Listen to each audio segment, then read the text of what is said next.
Betting యాప్లకు సంబంధించి ప్రధానంగా ఆరోపణలు ఎదుర్కొంటున్న అర్షసాయి ఇమ్రాన్లు దాదాపు 100 కోట్ల రూపాయలు తీసుకొని హవాలా ద్వారా దుబాయ్కి ఆ డబ్బులను తరలించి వీళ్ళు కూడా పరారీ అయిపోయినట్లుగా మనం ఇక్కడ ఒక వార్త చూడొచ్చు.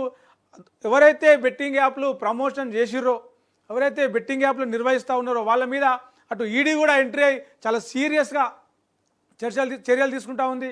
అటు పోలీసులు కూడా ఎవరైతే ఈ బెట్టింగ్ యాప్స్ ప్రమోషన్ చేసిర్రో, బెట్టింగ్ యాప్స్ ప్రమోషన్ చేసి దాని ద్వారా ఆర్థికంగా ఫైనాన్షియల్గా కొంత బెనిఫిట్స్ పొందురో వాళ్ళందరినీ కూడా ఒకరి తర్వాత ఒకరిని విచారిస్తూ ఉన్నది. కేసులు నమోదు చేసింది, పిలిచి పోలీస్ స్టేషన్కి పిలిచి వారిని ఏ రకంగా మీకు మనీ ట్రాన్స్ఫర్ జరిగింది, ఎందుకు ప్రమోషన్ చేసినారు, మనీ లాండరింగ్ ఏమైనా జరిగిందా, ఎంత డబ్బులు తీసుకున్నారు, ఏ రూపంలో తీసుకున్నారు, దీనికి మధ్యవర్తిత్వం ఎవరు జరిపిర్రు, డబ్బులు ఎటు నుంచి వచ్చినాయి, ఏ కంపెనీల నుంచి వచ్చినాయి, ఎవరి నుంచి వచ్చినాయి, బ్లాక్లో వచ్చినాయా, మనీ లాండరింగ్ వచ్చినాయా, హవాలా ద్వారా వచ్చినాయా అనే విషయం మీదనైతే కొంత విచారణ అయితే జరుగుతూ ఉంది. ఇప్పటికే రీతు చౌదరిని, విష్ణుప్రియని పంజాగుట్ట పోలీసులు విచారించారు.